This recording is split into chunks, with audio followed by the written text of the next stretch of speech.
नमस्कार दोस्तों, study with chemistry में आप लोग का स्वागत है। आज के इस लेक्चर में हम लोग बोहर्स मॉडल के डेवलपमेंट के बारे में हम लोग पढ़ेंगे। Historically results absorb from the studies of interaction of radiation with matter have provided immense information regarding the structure of atoms and molecules. कह रहा है कि ऐतिहासिक रूप से जो है सो इंटरेक्शन ऑफ रेडिएशन के थ्रू जो हमारा इंटरेक्शन होता है, ठीक है, मैटर में, इसके द्वारा बहुत सारे रिजल्ट्स एब्जॉर्व किए गए, ठीक है, बहुत सारे इंफॉर्मेशन दिए गए इससे, ठीक है, अबाउट स्ट्रक्चर ऑफ एटम्स, ठीक है, and molecules. Structure of atoms and molecules के बारे में बहुत सारे इंफॉर्मेशन दिए गए। Niels Bohr utilize these results to improve upon the model proposed by Rutherford. Niels Bohr साहब जो हैं वो रदरफोर्ड के मॉडल को यूटिलाइज किए और उसको इम्प्रूव करने का कोशिश किए। Two developments played a major role in the formulation of Bohr's model of atom. दो ठो डेवलपमेंट जो है वो सब मेजर रोल प्ले कर रहा था बोहर्स मॉडल के फॉर्मुलेशन के लिए, ठीक है। बोहर्स के मॉडल जो है वो दो डेवलपमेंट जो हमारा है वो हमारा मेजर रोल के रूप में इस्तेमाल किया जा रहा था। दीज वेयर, सबसे पहला जो हमारा है dual character of the electromagnetic radiation, which means that radiation possesses both wave like and particle like property. सबसे पहला जो हमारा डेवलपमेंट जो था वो मैटर का डुअल करैक्टर, ठीक है, dual character of the electromagnetic radiation, which means that radiation possesses both wave like and particle like properties. Second हमारा experimental results regarding atomic spectra. Experiment के द्वारा जो रिजल्ट आया था एटॉमिक स्पेक्ट्रा के बारे में, सेकेंड जो हमारा मेजर रोल जो था बोहर्स मॉडल के डेवलपमेंट में वो हमारा एटॉमिक स्पेक्ट्रा था। First will discuss about the dual nature of electromagnetic radiation. सबसे पहले हम लोग dual nature of electromagnetic radiation के बारे में हम लोग देखेंगे, फिर नेक्स्ट में हम लोग एटॉमिक स्पेक्ट्रा के बारे में देखेंगे।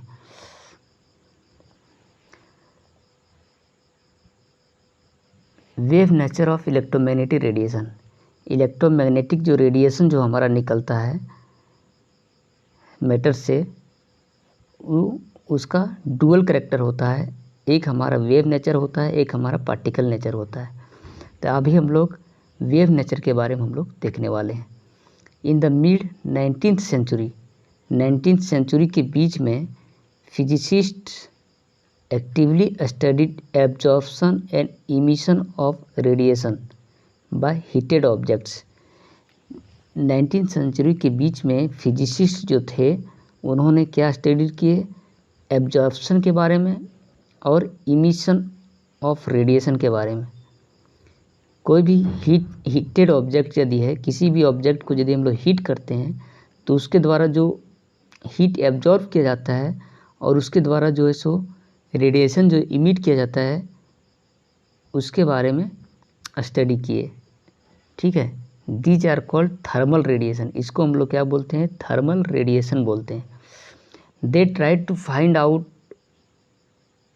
Of what the thermal radiation is made. उन्होंने क्या प्रयास किए निकालने का कि थर्मल रेडिएशन जो है वो किस चीज़ से बना हुआ है। It is now a well known fact that thermal radiations consist of electromagnetic wave of various frequencies और वेवलेंथ्स। इससे क्या सच्चाई निकल के आया कि थर्मल रेडिएशन जो है वो हमारा इलेक्ट्रोमैग्नेटिक वेव्स कंसिस्ट करता है, और इलेक्ट्रोमैग्नेटिक वेव्स जो कंसिस्ट कर रहा है वो बहुत सारे अलग अलग फ्रीक्वेंसीज, अलग अलग वेवलेंथ्स का जो है सो इलेक्ट्रोमैग्नेटिक वेव हमारा एब्जॉर्ब किया जा रहा था, ठीक है। It is based on A number of modern concepts, ठीक है। ये जो है सो मॉडर्न कॉन्सेप्ट पर आधारित था, which were unknown in the mid 19th century. 19th century में, मिड 19th सेंचुरी में ये क्या था, अननोन था। First active study of thermal radiation laws occurred in the 1850s। ये जो है सो सबसे पहले जो थर्मल रेडिएशन के बारे में जो स्टडी किया गया था वो हमारे 1850s में हमारा स्टडी किया गया था। The theory of electromagnetic waves and emission of such waves by accelerating charge particles was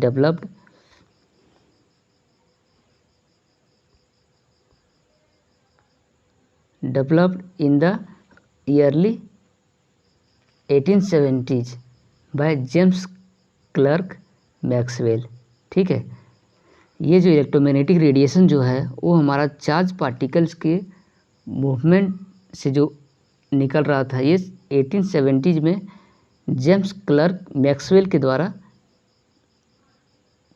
इसका डिस्कवरी किया गया था, which was experimentally confirm later by Heinrich Hertz, जो कि हेनरिच हर्ट्ज के द्वारा बाद में एक्सपेरिमेंटली इसको कन्फर्म किया गया था। ठीक है, here we will learn some facts about electromagnetic radiations. James Maxwell जो थे एक हमारे फिजिसिस्ट थे जो 1870s में चार्ज पार्टिकल्स के मूवमेंट के आधार पर इलेक्ट्रोमैग्नेटिक रेडिएशन के बारे में बताए थे। James Maxwell was the first to give a comprehensive explanation about the interaction between the charged bodies and the behavior of electrical and magnetic fields on microscopic level।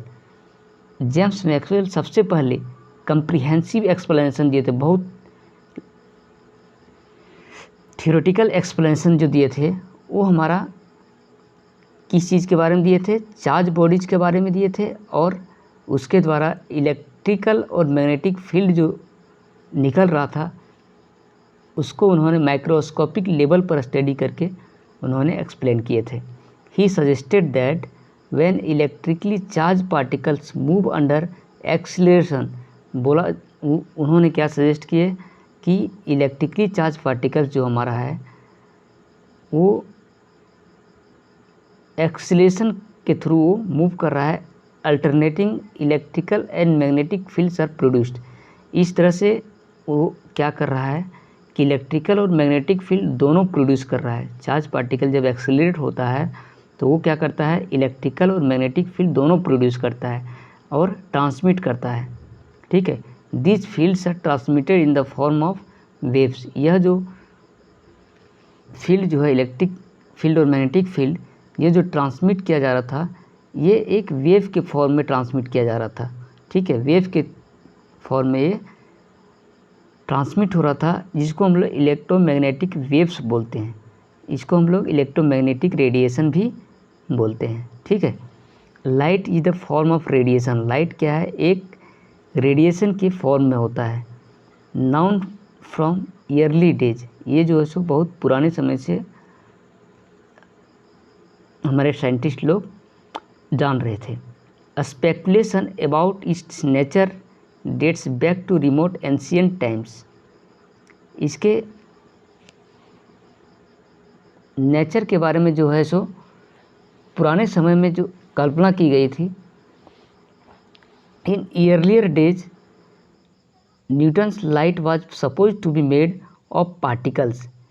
क्या बोला गया था कि ये जो लाइट जो है ये हमारा पार्टिकल्स से मिलके बना हुआ है। जो हमारा पार्टिकल्स क्या बोला गया, उसको कार्पस्कल्स बोला गया। It was only in the 19th century when wave nature of light was established. यह जो है सो 19th सेंचुरी में बोला गया जब wave nature of light establish किया गया। Maxwell was again the first to reveal that light waves are associated with oscillating electric and magnetic character. Light waves जो है वो हमारा दो चीज़ से एसोसिएट होता है, इलेक्ट्रिक और मैग्नेटिक फील्ड के थ्रू। ठीक है, ये हमारे मैक्सवेल ने बोले थे।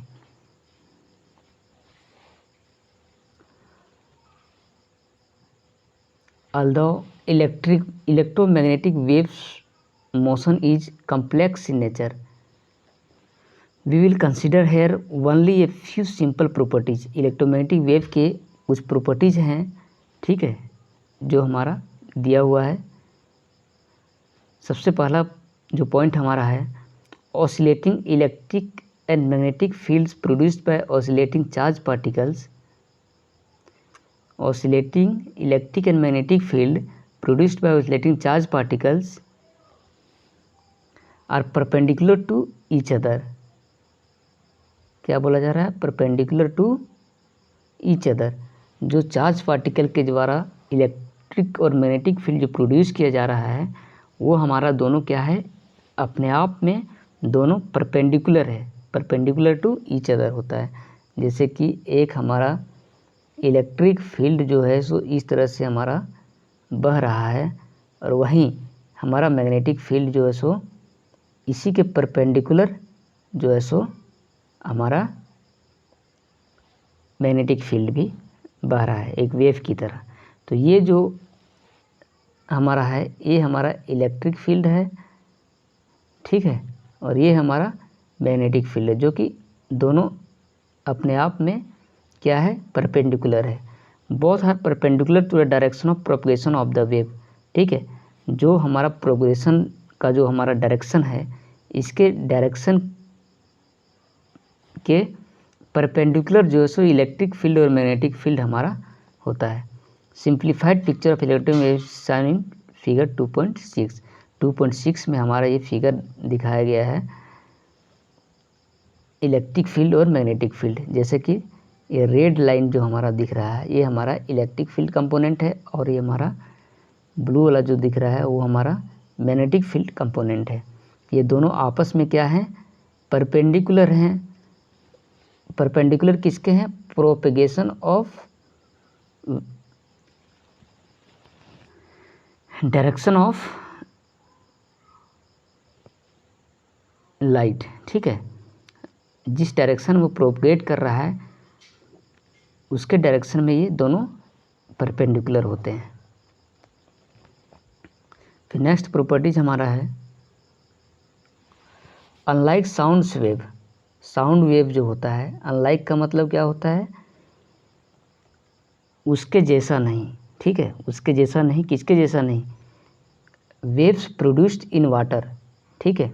वाटर में जो वेव्स जो प्रोड्यूस होता है और साउंड वेव जो प्रोड्यूस होता है, साउंड वेव, वो दोनों अलग होते हैं। जैसे कि साउंड में जो वेव होता है वो हमारा, और वाटर में जो वेव होता है वो दोनों अलग होता है। Electromagnetic waves do not require medium. Electromagnetic wave जो होता है उसको मीडियम की रिक्वायरमेंट नहीं होती है, मीडियम का उसको ज़रूरत नहीं होता है उसको कोई भी। जैसे कि वाटर है, वाटर में जो वेव प्रोड्यूस होता है उसको मीडियम का ज़रूरत होता है। जैसे वाटर यदि होगा तभी वाटर में वेव प्रोड्यूस होगा, ठीक है। And can move in vacuum. Electromagnetic wave जो होता है उसको मीडियम का ज़रूरत नहीं होता है, वो वैक्यूम में भी प्रोपगेट कर सकता है। It is now well establish that there are many types of electromagnetic radiation. यहाँ पे इस्टेब्लिश किया गया अभी के समय में कि इलेक्ट्रोमैग्नेटिक रेडिएशन जो होता है वो बहुत तरह का होता है। विच differ from one another in wavelength और फ्रीक्वेंसीज। ये जो इलेक्ट्रोमैग्नेटिक रेडिएशन जो है वो हमारा बहुत तरह का होता है और वो जो है से डिफ़र किस में करता है, फ्रीक्वेंसीज में और वेवलेंथ में। अलग अलग फ्रीक्वेंसी, अलग अलग वेवलेंथ का जो इलेक्ट्रोमैग्नेटिक रेडिएशन जो होता है वो अलग होता है।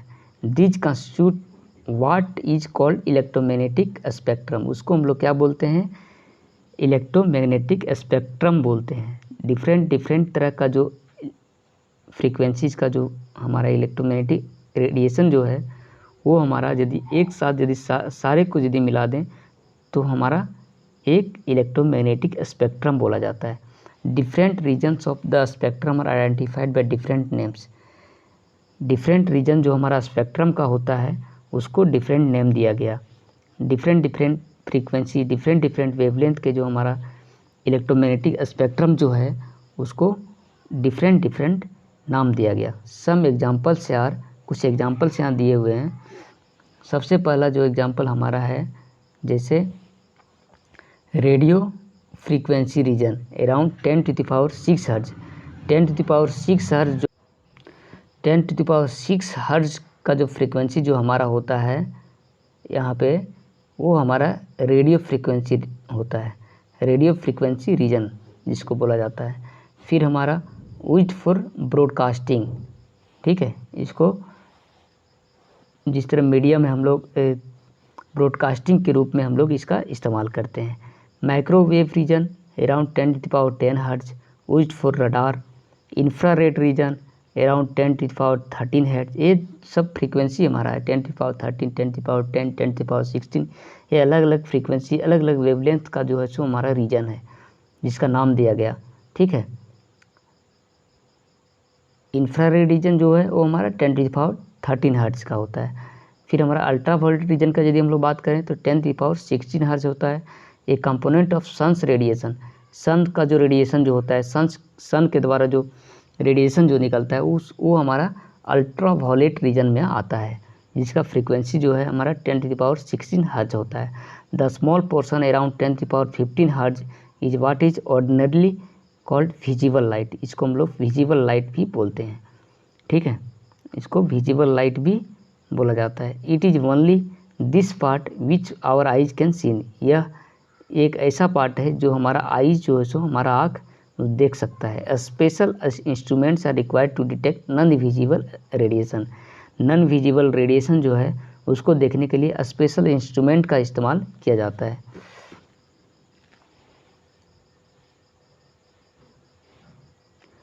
फिर नेक्स्ट हमारा है different kinds of units are used to represent electromagnetic radiation.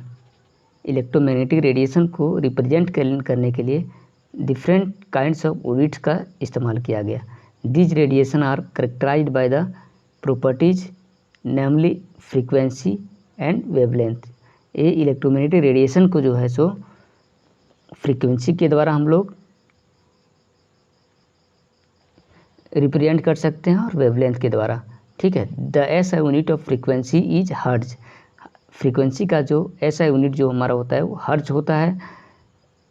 After Heinrich हर्ज, हेनरिच हर्ज के द्वारा ये जो सो दिया गया था। It is defined as the number of waves that pass a given point in 1 second.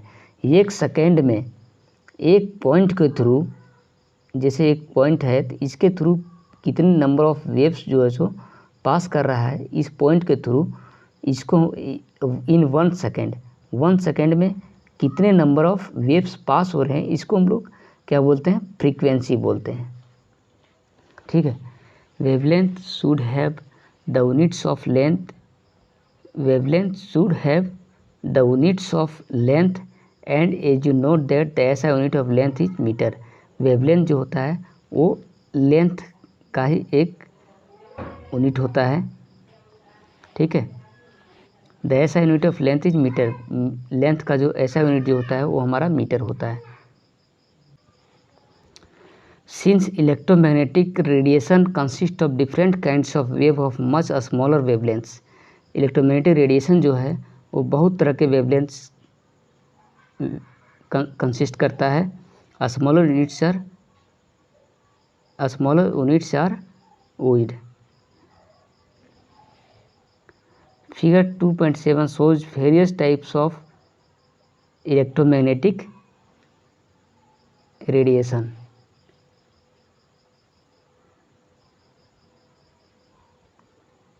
जैसा कि ये जो फिगर हमारा दिख रहा है ये different type of electromagnetic radiation को हमारा शो कर रहा है। ये जो फिगर हमारा है, various type of electromagnetic radiation which differ from one another in wavelength and frequency. In vacuum all types of electromagnetic radiation regardless of wavelength travel at in vacuum all types of electromagnetic radiations regardless of wavelength travel at the same speed। जितने भी electromagnetic radiation जो है वो हमारा vacuum में सारे wavelength का जो है सो स्पीड सेम होता है, जैसे 3.0 × 10⁸ मीटर प्रति सेकेंड। This is called speed of light, इसको हम लोग स्पीड ऑफ लाइट भी बोलते हैं। Is given by the symbol c, इसको हम लोग सी से रिप्रेजेंट करते हैं। द फ्रीक्वेंसी को भी से और वेवलेंथ को लैम्बडा से रिप्रेजेंट करते हैं। Velocity of light are related by the equation c equal to v lambda, ये हमारा क्या है, स्पीड ऑफ लाइट होता है। ठीक है, speed of light equal to frequency into wavelength. ठीक है, इस तरह से हम लोगों ने देखा electromagnetic radiation. The other commonly used quantity specially in spectroscopy is the wave number. Spectroscopy में एक क्वांटिटी जो यूज किया जाता है जिसको हम लोग वेव नंबर बोलते हैं। वेव नंबर को डिफाइन करना है, it is defined as the number of wavelengths per unit length. एक यूनिट लेंथ में जो है, एक यूनिट लेंथ में हमारा नंबर ऑफ वेवलेंथ कितने होते हैं, इसको हम लोग क्या बोलते हैं, वेव नंबर बोलते हैं। इसको हम लोग भी बार से डिनोट करते हैं। Its units are reciprocal of wavelength unit. Wavelength के यूनिट के रेसिप्रोकल मतलब उल्टा होता है हमारा वेव नंबर का यूनिट। ठीक है, जैसे वेवलेंथ जो है हमारा मीटर होता है, तो वेव नंबर का हमारा मीटर इन्वर्स होगा, मीटर, जिससे मीटर इन्वर्स होगा। ठीक है, however commonly used unit is centimetre inverse भी यूज किया जाता है, जो कि ऐसा यूनिट हमारा ये नहीं है। ठीक है, आज के क्लास में इतना ही, तब तक के लिए नमस्कार। यदि हमारे चैनल में आप लोग नए हैं तो हमारे चैनल को सब्सक्राइब कर लें, साथ ही साथ बेल आइकन को दबा लें ताकि हमारे जितने भी वीडियोज़ बनाएं सबका नोटिफिकेशन आप लोग को अपलोड होते ही मिल जाए।